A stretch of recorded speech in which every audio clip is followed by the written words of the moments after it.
Amigos, ¿cómo están? Tengo el honor de presentarles al almirante Jorge Montoya, que todos ustedes lo conocen, han oído hablar de él, ha sido ex jefe del Comando Conjunto de las Fuerzas Armadas. Todos conocemos su historia como militar. Queremos que nos hable de la parte humana de Jorge Montoya, hombre. Gracias por la invitación. ¿Y por dónde empiezo? Cuéntanos, yo sé que tu papá ha sido también vicealmirante. Vengo de una familia de marinos, ¿no? Mi padre fue marino, llegó a ocupar el mismo cargo, casi el mismo cargo que yo, fue jefe de Estado Mayor del Comando Conjunto de las Fuerzas Armadas también. En los últimos años de su carrera yo he seguido prácticamente los mismos pasos que siguió él. Coincidentemente, he tenido tíos marinos, dos de mis hermanos también fueron marinos. Y actualmente mis dos hijos son marinos. ¡Ah, qué bien! ¡Felicitaciones! Sí, somos una familia que estamos acostumbrados a servir al país. No de ahora, sino de hace mucho tiempo, muchos años. Dígame, almirante, con respecto a la campaña, quisiera que me hiciera un análisis, porque la verdad que esta es una campaña atípica, ¿no? Y en la cual ha habido muchos golpes bajos, muchas mentiras sobre su candidato en especial, ¿no? Bueno, es una campaña sucia, ¿no? O sea, Sí. empezó la guerra sucia ya hace varias semanas, cuando se dieron cuenta de que el partido estaba adelantando y subiendo las encuestas y el candidato era un posible presidente de la República. Y con las acusaciones que ha venido haciendo y el enfoque de la lucha contra la corrupción que tiene el partido en general, es una amenaza para los corruptos, ¿no? Definitivamente. Y para todos los que tienen vinculaciones de ese tipo.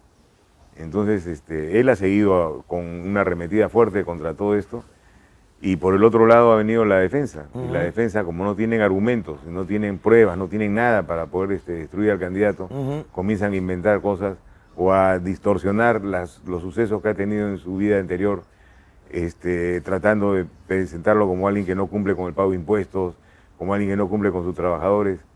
Pero nadie se pone a pensar de que no se pueden guardar las cosas del gobierno tanto tiempo. Si él debía la SUNAT hace 20 años, ¿por qué no se la cobraron? En su momento, ¿Por qué recién lo sacan ahora? Exacto. Esa es la manipulación política de una institución del Estado. Eso debe ser penado por la ley. Ahí hay un manejo político del gobierno, definitivamente. Porque a la SUNAT no se le ocurre del aire hacer eso. De un momento a otro no lo hace. No, ellos siempre atacan inmediato. En un eventual gobierno de López Aliaga, ¿cómo van a enfrentar ustedes la corrupción? Porque ustedes están enfrentándose a algo que está enquistado en el país. No de ahora ni de ayer, sino de hace muchos años. Claro, hay muchos discursos contra la corrupción, pero nosotros queremos entrar a la médula del problema, que es la población en general. O sea, la población está como acostumbrada a ver actos de corrupción y decir, bueno, pero hizo obra. No, tenemos que introducir en la mente de la población de que todo el país tiene que estar en contra de la corrupción. Todo, debe haber una cruzada nacional contra la corrupción. Para que esa fuerza, ese empuje que tiene el peruano, lo lleve a ese aspecto. Y el gobierno va a dar sus medidas administrativas para poder luchar con la corrupción dentro del Estado, no poniendo normas mucho más sencillas de hacer para evitar que justamente generen actos de corrupción, poniendo las multas, por ejemplo, en los valores que deberían ser normales, no los exagerados actuales, que le permiten o le facilitan al ciudadano pedir dar una coima para que no se la pongan. No, hay muchas cosas que se pueden arreglar, pero tiene que haber la voluntad masiva del país, de la población en general, que no queremos corrupción. Y todos debemos salir a la calle cuando hay un corrupto para señalarlo, ¿no? Dígame, es importante la educación, es vital. Estamos mal en educación en este momento. El magisterio está infiltrado por la ideología comunista. ¿Y usted qué piensa con respecto a la educación cívica? Porque yo creo que es algo que se necesita urgente en el país. Hay dos cosas que vamos a introducir en la reforma de la educación. Primero vamos a analizar toda la currícula escolar y a continuación le explico cómo. Y vamos a introducir dos cursos, de todas maneras, educación cívica y historia del Perú.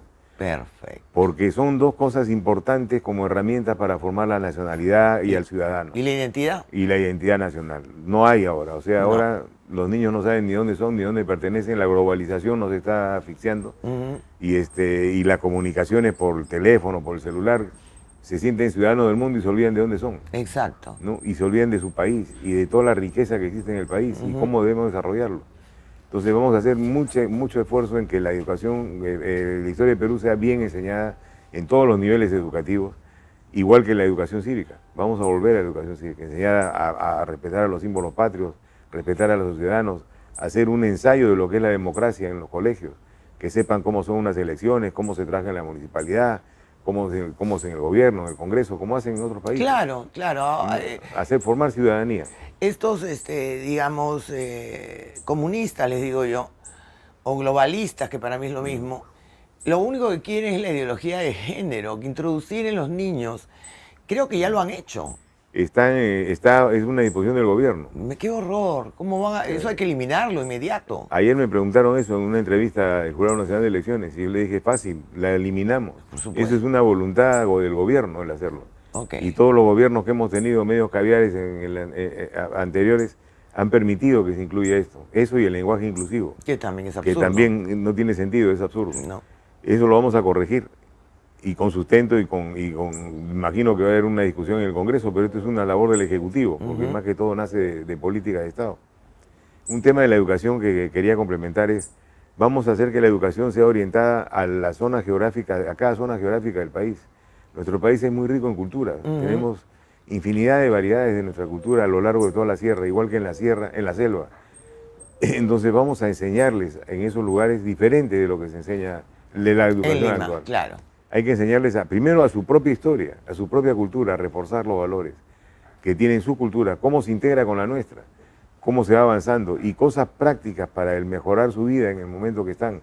Enseñarles algo de tecnología, ¿no? Cómo hacer una conexión de PVC, ¿no? Cómo extraer agua y potabilizarla, cómo generar energía eléctrica con lo que tiene a su alcance. Que eso les va a servir a ellos. Les va a servir para mejorar su estándar y sus condiciones de vida, van a ayudar a sus padres, ¿no? O sea, la educación va a ser diferente. Actualmente damos educación para el primer mundo. Nada más. Y estamos en todos los mundos acá. Exacto. Entonces, eso va a ser una revolución realmente en la educación. ¿Qué van a hacer con la SUTEP? Es un sindicato que tiene que manejarse como se manejan los sindicatos. O sea, yo sí creo la labor del sindicalismo, es necesaria, pero es necesario encontrar un balance y que no sea ideologizado. Si es ideologizado, estamos perdidos, porque eso ya no es sindicato, es un partido político. Exacto. Entonces vamos a aclarar bien las funciones. Lo sindical va a ser respetado y es loable que exista, porque sirve para mantener un balance en el ejercicio. Pero lo ideologizado no. O sea, lo que se quiere convertir en un partido político, no, de ninguna manera. Dígame, ¿por qué estos gobiernos no han utilizado la logística de las Fuerzas Armadas, que hubiera ayudado tanto en la pandemia? Esa es una buena pregunta que yo me hago todos los días, porque Vizcarra es responsable de los muertos por no haber hecho eso. Totalmente, de acuerdo. O sea, la Fuerza Armada tiene una capacidad de planeamiento primero para poder determinar qué es lo que tenemos que hacer, definir la amenaza, nunca se ha hecho eso.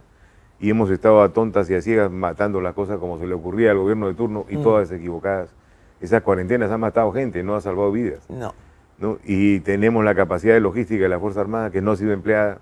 Solamente se ha empleado para cuidar, para evitar de que no incumplan el toque de queda, para tareas que no tienen sentido. Que no tienen sentido. ¿No? Y eso debe ser por un tema ideológico, me imagino, o de celos. Ideológico, definitivamente. ¿No? O de repente lo que han querido es que mueran más gente, ¿no? Quién sabe. El tema es que no las han usado y se ha perdido un gran potencial que tiene el país. Dígame, con respecto al pacto ético, ¿qué es lo que usted piensa? Porque ahí...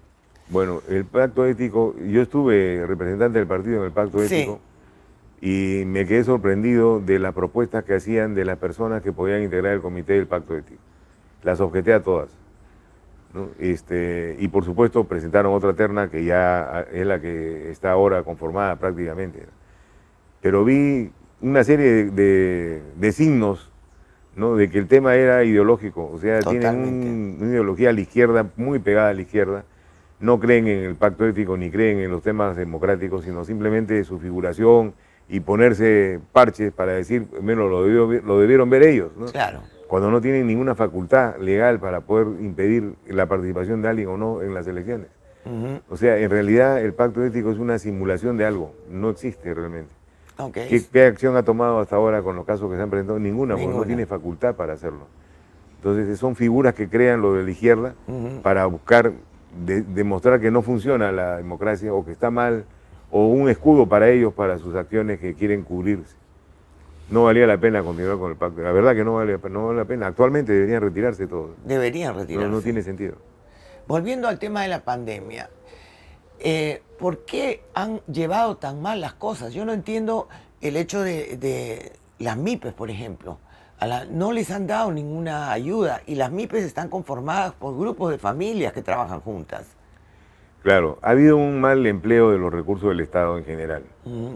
Ha habido buenas ideas y una mala ejecución, ¿no? La idea del reactiva es buena, pero cómo se ha ejecutado no es buena.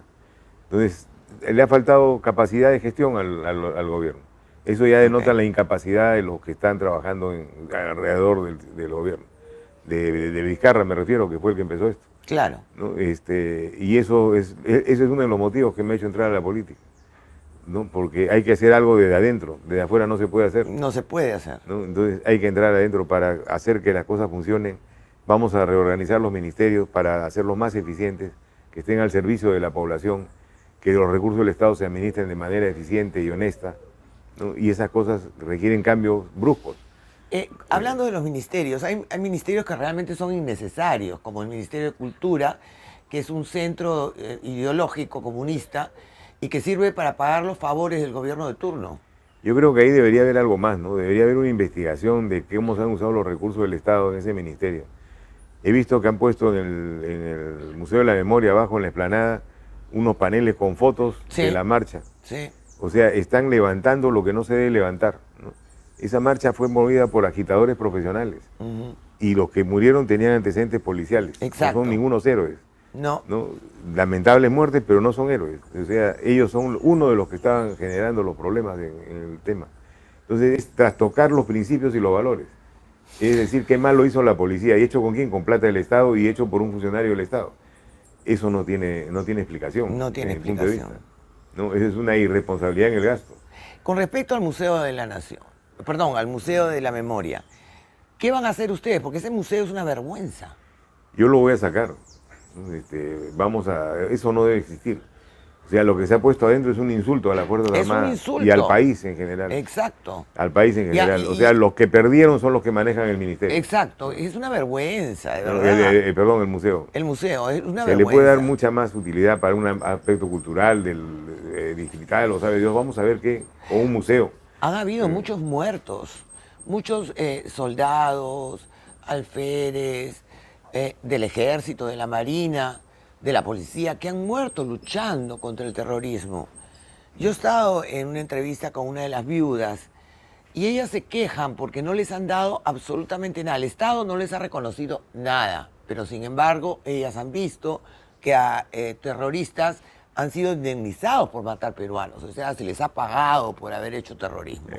¿Qué van a hacer ustedes? Porque eso es una vergüenza. Vamos a retirarnos del Pacto de San José. Me parece magnífico, magnífico, es una magnífica noticia. No tiene sentido para el país esté en un sitio donde le dicen páguenle a los terroristas. Eso hemos debido salir hace tiempo, hemos debido retirar. Hace tiempo, por dignidad, por decencia. Los de izquierda normalmente buscan protección internacional. Claro. Porque su objetivo es otro. O sea, claro. No es hacer del país una democracia, es tomar el poder y destrozarlo. Ajá. ¿No? Esa es la ideología de izquierda. Y habla muy bien, muy bonito, tienen un discurso que pega en mucha gente. Pero su objetivo final es ese, destruir el sistema de gobierno que tenemos. Que no será perfecto, pero es lo mejor que se puede encontrar ahora. Por supuesto, mira lo que ha pasado en Venezuela, mira lo que pasa en Cuba. Yo el otro día entrevistaba a una candidata de Avanza País y me habla de que el Perú necesita instaurar la educación cubana. Y le dije, hijita, ¿tú conoces Cuba? ¿Tú has ido a Cuba? ¿Tú tienes idea? No, no tengo idea, pero ya les lavaron la cabeza. Entonces eso está mal. Ahora, nosotros los peruanos hemos permitido esto. Hemos permitido porque nos hemos callado, nos hemos quedado en la casa tranquilamente y no hemos hecho nada. Por eso es la idea de sacar este programa, para que la gente vea, sepa, conozca una visión distinta a la que los medios de comunicación pagados les dan.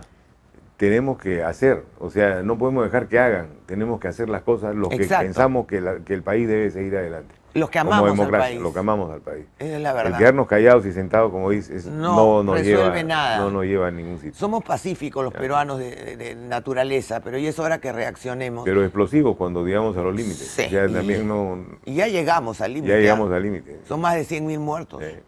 Por ejemplo, hablando esto del control de los medios, el debate presidencial que se ha generado, es un debate que va contra Rafael López Aliaga. Totalmente. Totalmente, está preparado para destrozarlo. Exacto. Ponen de moderador a un señor Tenorio, que me dicen que ha sido el encargado de relaciones públicas, creo, de Odebrecht, trabaja para Odebrecht. Y el segundo moderador es la señora... ¿Mávila Huerta? No, Mónica Delta. ¡Oh! Mónica que Delta. acaba de tener un enfrentamiento muy, y sí, una situación fea. se portó muy mal en la ¿Qué entrevista? neutralidad puede haber en ninguna. Ninguna. Mónica Delta es una mujer que está parcializada, Claro. ¿no? Como la mayoría de los, desgraciadamente, de los periodistas que viven de la mermelada. Y después está Guzmán, que perdido en el espacio. Ese tipo Salaverry, ya... otro que está perdido. Nada ¿no? que ver. Y Lescano. La verdad que sería una burla un debate de esa naturaleza. Una burla, o sea, de verdad que no tiene nada que hacer ahí. No. Lescano, hablando de Lescano, hablemos del Huáscar.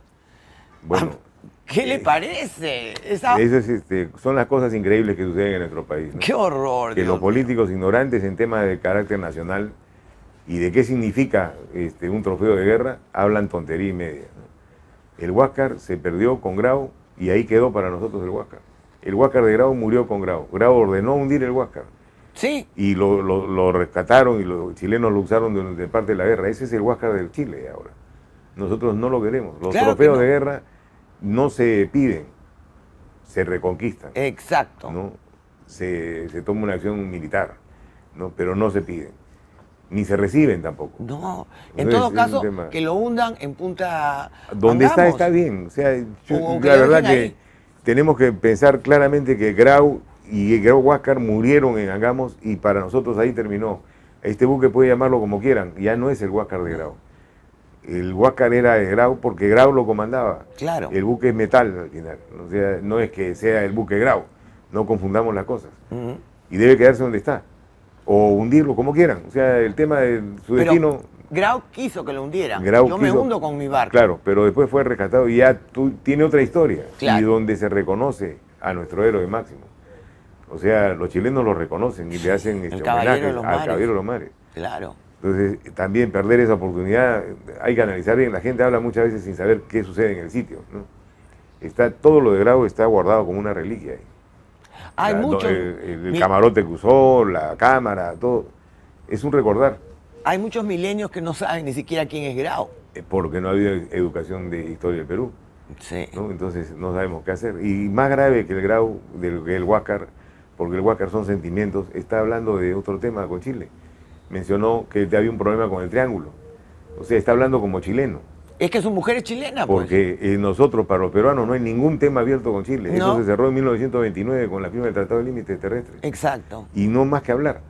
Sin embargo, él, como un candidato a la presidencia, le dice al presidente de Chile, le está dando la razón a Piñera de lo que Piñera Qué puso acá. vergüenza, por Dios. Eso pues es traición a la patria, si queremos Exacto. llamar, si queremos ser exagerados en las denominaciones, ¿no? Yo no sé cómo hay gente que tiene tan poco Y hay, cerebro. y hay peruanos que quieren votar por él. Eso es lo que yo iba a decir. No entiendo. Es que yo no lo entiendo. O sea, ¿dónde está el criterio? ¿Dónde Ya, está...? no hablemos ni de programa de gobierno, No, ni de no, plan, no, de las no. cosas más sencillas de la vida, ¿no? El Las respeto al actitudes. país, a la nacionalidad, a lo nuestro. Nada Además, más. Lescano lleva 30 años como congresista y no ha trabajado nunca en su vida. Entonces, él no sabe lo que es crear una empresa, ni tener responsabilidad, no ha dado ninguna ley que realmente llame la atención, estuvo con Toledo, fue congresista de Toledo. Es un tipo acosador que la prensa lo ha cubierto a pesar de que él ha estado metido y ha sido a una periodista a la cual él ha acosado. Entonces, ¿de qué hablamos? Ese es un tema interesante para analizar la psicología del peruano. O sea, Sí. el peruano tiene el peruano corrupto, me Ah, refiero.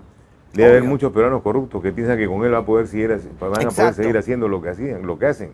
Ujú. Y ven que si entra Rafael, se acabaron las coimas y se le acabó el modo de vida a mucha gente Exacto. que vive de eso, ¿no? Ujú. Entonces quizás sea ese el motivo por el cual tiene votación. Me imagino, porque yo no entiendo, sabiendo lo que se sabe de él, cómo puede haber gente que pretenda votar por él. O sea, no se entiende bajo ningún punto de vista. No, No, definitivamente. no es un tipo que tenga capacidad, que tenga moral. No va por No ahí. va. ¿Y qué hacemos con las ONGs? IDL, Bueno. Gorriti, la gente de Soros que está metida en el país. Claro, las ONG hay que dividirlas en dos, las buenas y las malas. Ujú. Hay ONG buenas que hacen mucha labor social y están metidas en el aspecto cultural, con ellas no hay ningún problema. El problema es el financiamiento y el tipo de operación que tienen. Cuando uno ve a una ONG que gasta dinero en un montón de cosas, ¿no? Y está ubicada con el gobierno de turno para hacer algo y viene el dinero de afuera y no hay control sobre eso, ahí está mal. O sea, todos deben rendir cuentas. O sea, debe haber una rendición de cuentas más clara con relación a lo que reciben de afuera. Debe estar definido su objetivo, cuál es su trabajo, y no deben salirse de ese. Porque si se salen podría ser competencia desleal, porque puede ser un negocio subvencionado desde el exterior. Claro. Y sería una competencia desleal que está prohibida en la Constitución para ¿Qué es lo que está pasando? nuestro comercio. Claro. O puede ser ideológicamente empleada contra las ideas que tenemos en el país de democracia. Exacto. Eso no se puede permitir, pero tiene que hacerse muy cauto y muy seguro para poder bloquear estas que pueden ser catalogadas como malos elementos. No todas tienen esa característica. No todas, definitivamente hay algunas que son buenas. Y ahí lo que se va a hacer es tener una mayor fiscalización con las ONG. Dígame, en el caso de que el eventual gobierno, Rafael, usted es el vicepresidente, va a ser el primer vicepresidente, lo cual es muy importante. ¿Qué, digamos, tienen previsto hacer los primeros 100 días de su gobierno? Bueno, tenemos un plan de reactivación para los 100 primeros días, ¿no? Primero vamos a empezar levantando las restricciones que existen para las actividades económicas. Todo el país va a trabajar al 100%. En paralelo a eso se van a tomar medidas de difusión de cómo protegerse del virus. El usar la máscara, el lavarse las manos, mantener la distancia social, el estar en ambientes abiertos, no cerrados, ¿no? Eso es fundamental de hacerle recordar a la población. Se van a entregar máscaras gratuitas en los paraderos de los buses, del metro, cuando la gente sube y baja, a veces no tienen ni dinero para cambiar la máscara. Entonces, eso no creo que sea una inversión que cueste mucho al Estado hacer. No. Y sobre todo a los hospitales, a la gente que trabaja en los hospitales, darle su reemplazo en la frecuencia que se necesita, no como están haciéndolo ahora, cada 15 días, cada semana. Sí, pues. Esas cosas preventivas disminuyen la posibilidad de contagio. No la anulan, pero la disminuyen tremendamente. Y una vez que esté controlado ese tema y la economía funcionando, vamos a generar un show de inversiones haciendo obras grandes de infraestructura. Una es el Tren de la Costa, que es una obra gigantesca, ¿no? 3.000 kilómetros de tren, de eso. Que va a ser con capitales extranjeros y de gobierno a gobierno, pero considerando de que las compañías extranjeras que vengan, que tienen la tecnología, contraten a las nacionales que son buenas y que están acá y que no tienen nada que ver con Odebrecht. No, hay muchas. No, hay muchos contratistas que van a generar un trabajo a lo largo de toda la costa, porque se va a tratar de que el ataque a esta línea sea en varios frentes. Esa es una obra gigantesca. Las otras obras son las carreteras de penetración, que también son obras gigantescas, de penetración hacia la Amazonía, de los puertos de la costa. Van a ser autorrutas, autopistas, de 2 canales de ida y 2 canales de regreso, que no tienen que estar pegados, pues una puede estar arriba, otra puede estar abajo, ¿no? Nuestra geografía es muy compleja. Pero eso es lo que nos falta, pues. Si tenemos conectividad, comienza a aumentar la actividad económica en la zona, se generan cadenas de producción con el turismo o con el servicio para los mismos carros que transitan. Hay mucha actividad económica a lo largo de una carretera hecha, ¿no? Exacto. Eso va a generar mucho trabajo. Después, la reforestación de la Amazonía. Eso es importantísimo. Que es a largo plazo, pero tiene que pensarse de arranque. Y se va a empezar, y Rafael, que es imaginativo para crear negocios, tiene ya en mente cómo hacer que esto pueda ser atractivo para los privados, inviertan en una industria maderera futura. Claro. Que es importante, y se conserva también la ecología de la zona. Se recupera lo que se ha perdido. Exacto. Esos son trabajos importantes. Y después la pequeña, mediana y microempresa. Van a haber tratamientos especiales para ellos, porque la deuda que tienen, que no la han podido pagar, ha sido por culpa del gobierno, que ha puesto cuarentenas como la de Semana Santa. El que está con una cuota por pagar se quedó colgado para Semana Santa, no va a poder trabajar. ¿Y cómo no va a recibir ingresos? Y los bancos, que son también aquiotistas. Claro. Entonces, eso vamos a ver cómo vamos a ayudarlos, pero vamos a estar presentes para que se negocie una mejor tasa de interés, un mayor plazo de gracia, porque tienen que trabajar. Ellos son los que nos dan el empleo al país. La mayor cantidad de empleo viene de ahí. Entonces, si lo dejamos morir, estamos muertos.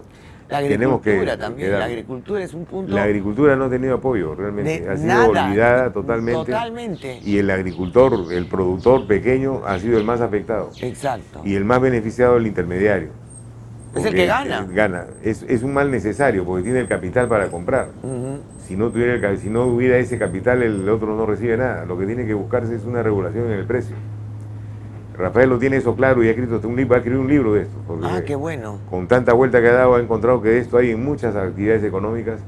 Y entonces se va a dar una norma general que permita la regulación de precios de alguna manera que no sea algo controlista, ¿no? El Estado no debe ser controlista. No, pero sí debe justo. fijar mínimos y máximos para poder proteger al más debilitado de la cadena. Exacto. En este caso el productor o lo vende a lo que le dice el intermediario o se pudre su mercadería en el campo. ¿No? Es un problema serio. Serísimo. Serio. Y lo conozco de cerca. Por ejemplo, nosotros tenemos una chacra que produce paltas. La palta, si uno la compra en cualquier supermercado, está a 7, 8 soles el kilo. ¿Y sabe cuánto dan? Vendiendo 2.50. 3 soles, 3 soles. 2 soles, 1 sol 50. Y tú tienes que vender porque si no se te pudre. En Mala dan 2.50. Imagínense. Increíble. Sí.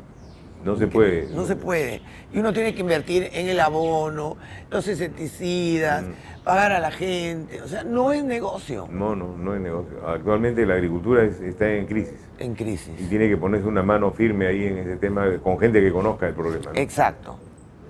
Dígame, ¿vamos a seguir en el Grupo de Lima?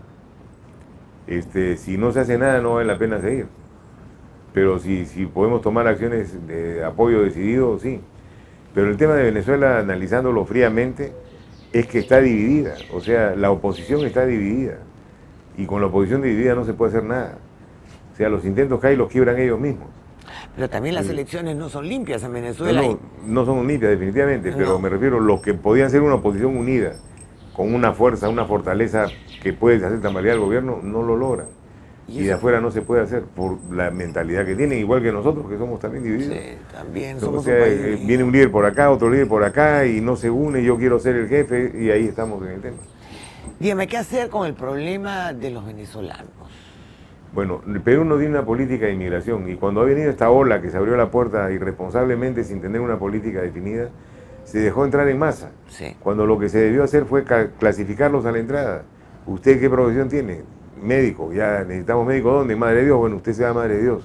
¿Usted qué? Ingeniero. ¿Dónde necesitamos? Carreteras en tal sitio. Bueno, usted se va a apoyar allá.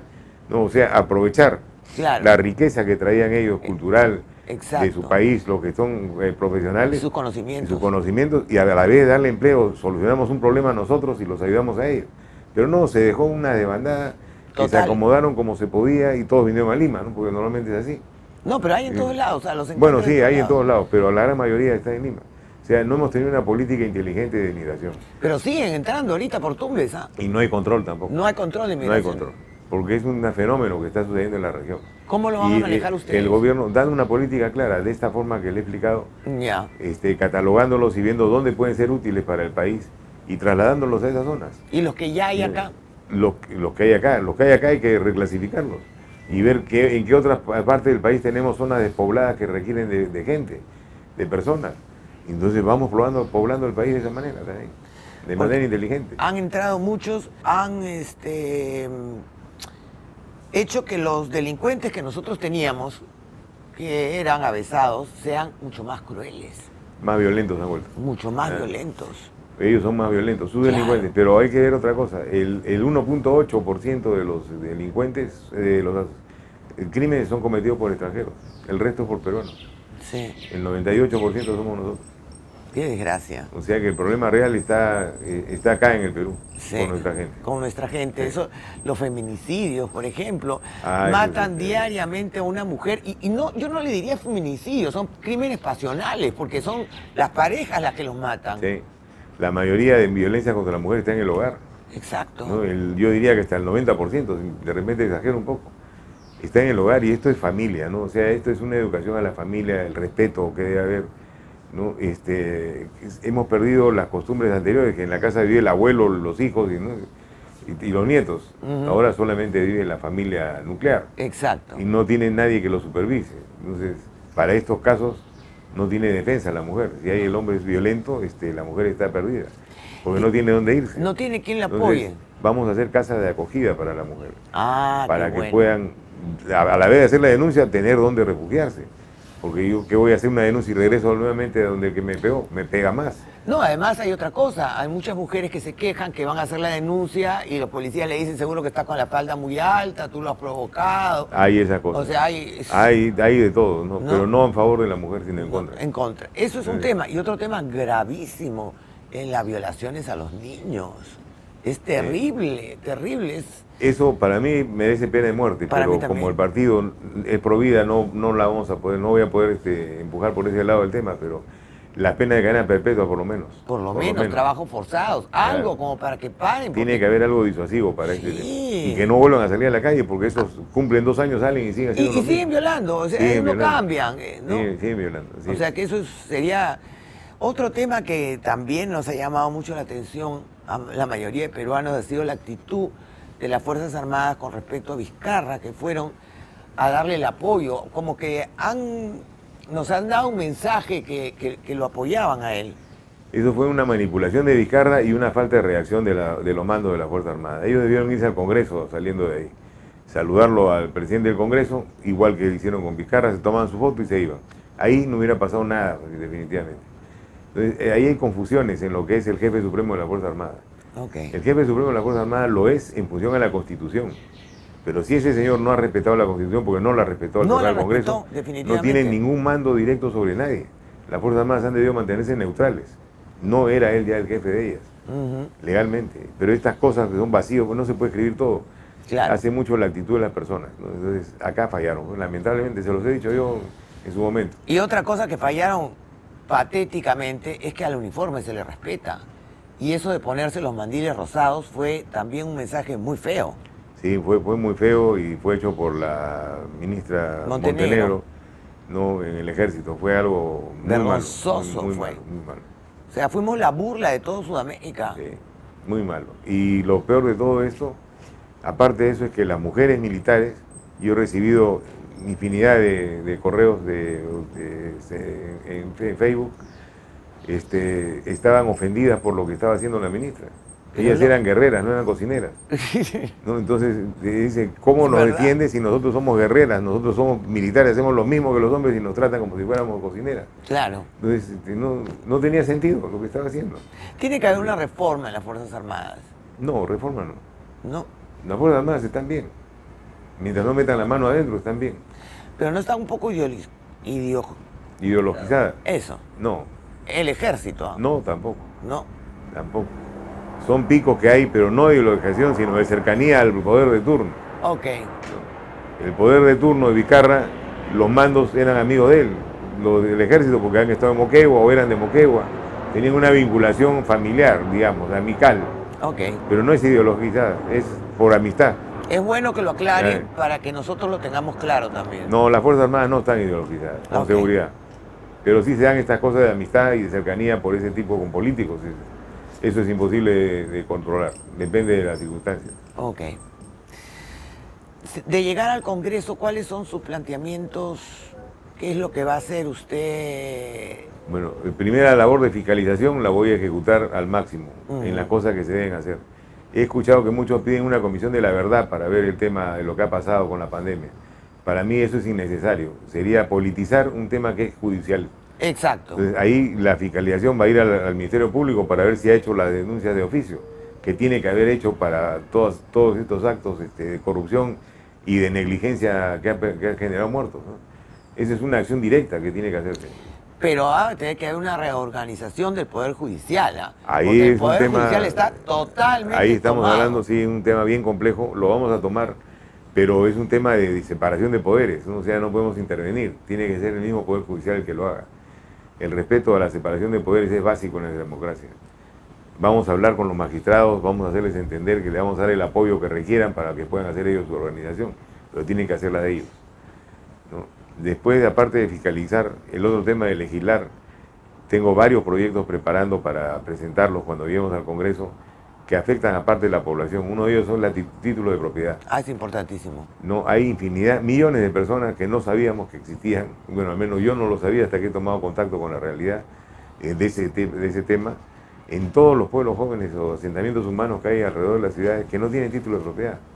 Y como no lo tienen, no pueden pedir servicio de agua, ni de electricidad, Ni de luz, de de agua. nada. Nada. O sea, una cosa jala a la otra. Hay que arreglar ese problema. Ujú. Es complejo, porque hay de todo ahí. O sea, hay terrenos invadidos, terrenos comprados. Hay traficantes Hay de terrenos. traficantes. Es un infierno, pero hay que tomar al toro por las astas y actuar. Ok. Ese es uno de los primeros proyectos. El otro tema que vamos a tocar es el tema de las Fuerzas Armadas. Ujú. No, arreglar el problema de la caja de pensiones militar Ah, eso policial, también. que es más del Ejecutivo que del Legislativo, pero vamos a apoyar con las normas que se requieran para poder cerrar ese caso de una vez por todas. Sí. Así como reestructurar la escala salarial del personal subalterno. Que la reestructuración en sí significa un pequeño aumento de sueldo para ellos también. Claro. Porque la escala está así pegada, ¿no? O sea, en 30 años de servicio sube 1.000 soles, digamos. Eso no es No puede aceptable en ser, ninguna parte pues. del mundo, ¿no? No puede Y así ser. está. Entonces, eso lo hizo Humala, ¿no? El que está haciendo campaña ahora para volver a ser reelegido diciendo que ha hecho cosas que no ha hecho. Yo no entiendo, es que yo no entiendo, de verdad, Vizcarra sigue en campaña después de todo lo que ha hecho y nadie le ha puesto un pare. El Poder Judicial, Zoraida Ábalos, su amiga, lo Pero limpia. él ha sido vacado por incapacidad moral permanente. Eso no puede darle derecho a entrar al Congreso. Pero está postulando. Alguien tiene que pararlo. Alguien tiene que pararlo. Pero no hay nadie que tenga... Habrá que pedir rendición de cuentas después, porque eso es Es inconcebible. vergonzoso. No debemos dejarlo entrar al Congreso. Ojalá que no salga elegido. Ahora, Ollantumala es una persona que también está en investigación, que también ha tenido problemas, que ha estado vinculado con Odebrecht y es candidato y nadie dice nada. Y no tiene argumentos. No tiene. Pero eso es lo raro que hay en nuestro país. O sea, la ciudadanía tiene que saber qué elige. No se puede elegir por simpatía solamente, sino por saber qué cosa ha hecho esa persona y quién es esa persona realmente. Exacto. ¿No? Entonces, no porque me favoreció a mí, no, hay que ver el conjunto. Falló, está en proceso de investigación, ahí queda, pues. Exacto. Espera que termine su proceso. Pero el problema grave que tenemos es que los medios de comunicación mienten. Porque tienen Sesgan, intereses lógico. económicos que los hacen mentir. Entonces la gente, Lamentablemente. hay gente que cree en los medios de comunicación. La gente cree todo lo que le llega, inclusive hasta por WhatsApp. ¿No? Y me he dado cuenta de eso, porque tengo personas, amigas mías, que les ha entrado duda cuando han hablado del tema de la ciudad. Digo, respóndetela tú misma. Lo que están diciendo, busca, piensa lógicamente y si eso es válido o no es válido. Claro. O sea, si uno analiza un poco el tema, se da cuenta que no es válido. O sea, no tiene sentido, no tiene fundamento. No tiene ningún ¿No? problema. Ha sido creado específicamente para hacer daño. Qué lástima, la verdad que lástima. Y volvemos a lo principal, la educación. Si no tenemos a los niños, a la juventud educada, entonces tenemos lo que tenemos ahora. Claro, y con relación a la educación, vamos a hacer eso que mencioné de la reforma educativa de la currícula y vamos a sacar del Ministerio de Educación a todos los que han sido exterroristas y que se han ubicado por esas áreas. Vamos a ubicarlos y lo vamos a sacar, no deben servir al Estado, pueden tener su desarrollo privado sin problemas. Entonces, esas son cosas importantes porque son los que manejan desde adentro la educación y por eso no se ven cambios normalmente. No se ve. Ahora es muy importante, amigos, elegir al Congreso, porque el Congreso es fundamental. Se gobierna el Congreso y el Ejecutivo, ¿no? Entonces tiene que haber hay que saber a quién eligen. Sí, acá con el Congreso hay un tema que vamos a tratar de arreglarlo de alguna forma, ¿no? Vamos a ver quiénes salen elegidos y luego de eso hacer una revisión interna del currículo de cada uno para no dejarnos sorprender. Exacto. Porque se puede infiltrar gente no adecuada, como ha sucedido en los congresos anteriores. Y ha habido una especie de apañamiento, no dejarlo ahí. Sí. Nosotros no vamos a hacer eso. Ah, Si qué encontramos bueno. a alguien, lo desaforaremos, sabremos qué medida legal tenemos para evitar que continúe, ¿no? Porque las leyes son bien estrictas también en ese aspecto. Sí. Pero si no hay se alguien que tiene cumplen. una falla, Tenemos buenas leyes que no se cumplen. también. Entonces, eso vamos a actuar. Hay que limpiar el Congreso, cambiarle la cara. No puede seguir siendo como está hasta ahora. Y no saben ni siquiera para qué están ahí, o sea, no tienen idea. El vendepollo, el robacable, toda la gente impresentable que hemos tenido en el Congreso. Ese es el problema que hay. Y ahí ya no hay nada que hacer una vez que se elige congresista. No. Complicado. Otro tema, ya para terminar, porque estoy abusando de usted, almirante. No se preocupe. Dígame, la reforma de la Constitución. ¿Qué piensan ustedes al respecto? La Constitución en sí no la vamos a modificar, no la vamos a anular y pedir otra Constitución. La que tenemos se puede arreglar en alguna forma. No arreglar, sino introducir algunos conceptos, algunos temas que no están contemplados específicamente. Pero son pocos.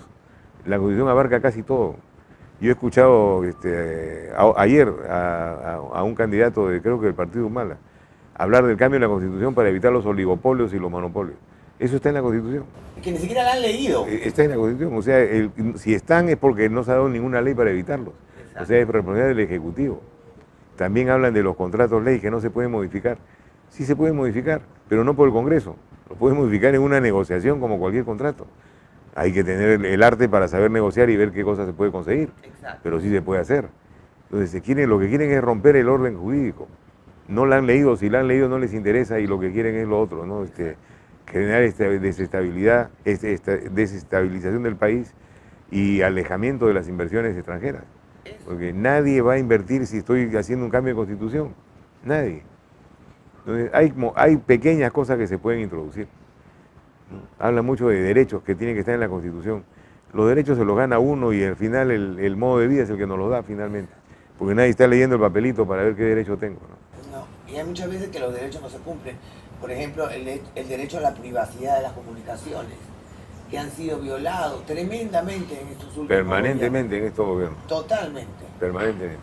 Y la libertad de prensa comienza cuando termina, mejor dicho, cuando empiezan los derechos de una persona.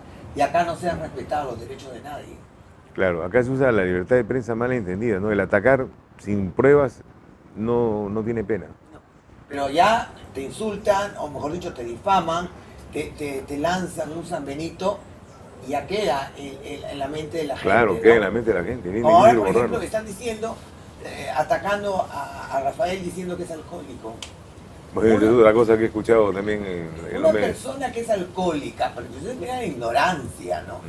Una persona que es alcohólica no podría manejar lo que maneja Rafael. No, ni hablar, ni hablar. ¿No? Ni hablar. Y han sacado un video donde parece, él está hablando con la gente, claro, como habla él con la gente, en lenguaje llano, ¿no? Pero está filmando, estaba en una entrevista, ¿no? O sea, a veces uno se pierde dónde está cuando se emociona, ¿no? Claro. Y lo han pasado como por WhatsApp, como viralizándolo para hacer daño. Para decir de que... Para hacer daño. Yo lo que le decía el otro día a una candidata, le decía, mira, los italianos son alcohólicos, porque tú en Italia no almuerzas sin una botella de vino. Los españoles también. Y no hay que decir de los ingleses que su whisky es su whisky. Entonces, ¿de qué estamos hablando? El tomar un trago no significa ser alcohólico. No significa ser alcohólico. Claro. Pero como no tienen nada que encontrarle, su vida es limpia, transparente, entonces ven cómo hacen. Cualquier cosa que puedan encontrar se la ponen, ¿no? Exacto, inventan. Y eso, en el reportaje que le hicieron en Canal 2, mostraron la intervención policial y ahí decía 0.17. Esas cosas distorsionan la labor periodística. Dan vergüenza, porque la verdad es inaceptable. Inaceptable. Y no se da cuenta del error que cometió, insistía, ¿no? Era una cosa directa contra la persona. Directa contra él, malcriada. Y él fue invitado para presentar el plan de gobierno. No lo dejó hablar. No, en lo absoluto. Y fue malcriada con él. Y fue muy comentada en redes y fue muy criticada en redes. Y eso, a la postre, lo hace subir a él. Sí, pues, porque la gente lo ve de otra forma, ¿no? Claro, porque lo están victimizando prácticamente. Y después saca un artículo y a la vez está en el Jurado Nacional de Elecciones como moderador. Eso sí ya es Oye, ustedes no van a ir al debate, ¿no? Inentendible. Estamos analizando la situación. Porque la verdad es que es patético. Tal como está hecho, no vale la pena. No vale la pena, o sea, aparte que la gente, la mayoría de peruanos pensantes ya, los medios de comunicación, no los golpeemos. Claro, hay algo que debe ser racional, ¿no? Excepto Willard, ¿no? Para un debate del Jurado Nacional de Elecciones, ¿no? ¿Cuántos candidatos hay? 20. ¿Cuántos de estos 20 pueden llegar a la presidencia? Bueno, los que están en los 4 primeros puestos, pues, ¿no? Claro. O los 5 primeros puestos, hagamos el debate con ellos, porque va a ser productivo, pero los otros que ya terminaron, que no tienen nada que ver, van a querer cámaras, solamente van a querer hacerse notar, entonces van a empezar a atacar, a distorsionar el debate. Y a decir burradas. A decir burradas. Hacen, ¿no? Entonces, es la verdad. Y en eso va a terminar. Ay, muchísimas gracias, almirante. No, bien, gracias quiero invitarle, quiero que se lleve para que lo pruebe, Café Canán, que es de una amiga, Jenny Falconi, que tiene su chacra en Chanchamayo y es uno de los 5 mejores cafés hechos en el Perú. Nosotros debemos poner la marca de café del Perú en el mundo. Exacto. Así como está Café Valdés, debemos crear una marca y distribuir nuestro café de esa manera. Sí, porque porque tenemos el mejor café del mundo el mejor y no café. hacemos eso. Y no lo vendemos. Bueno, hasta como en el pisco tenemos 50 marcas y cada uno quiere ser suyo y no nos unimos, pero acá podría ser en la comercialización final, no en la producción, sino un Starbucks pero peruano, con un nombre café peruano, ¿no? con café peruano, algo así. Algo así. Y de todas las marcas, ¿no? Para mantener la marca del café. Les dejo las cámaras para que les dé un mensaje a su público. Bueno, lo que quiero decirles es que el 11 de abril se van a llevar a cabo las elecciones. Los invoco a pensar y escoger bien por quién votar. Va a ser muy importante esa decisión para el futuro del país. Y pensar en la unidad del Perú. Tenemos que pensar que Renovación Popular propugna eso, estar unidos en el Congreso para lograr los objetivos que necesitamos cumplir para convertirnos en una potencia en el mundo. Y eso se logra solamente con unidad y educación. Confíen en nosotros y voten por Renovación Popular. Gracias. Muchísimas gracias. Amigos, con ustedes será hasta pronto. No se olviden de vernos en nuestras redes sociales. Y ya saben, este voto depende de la libertad de nosotros. Tiene que saber elegir. Gracias.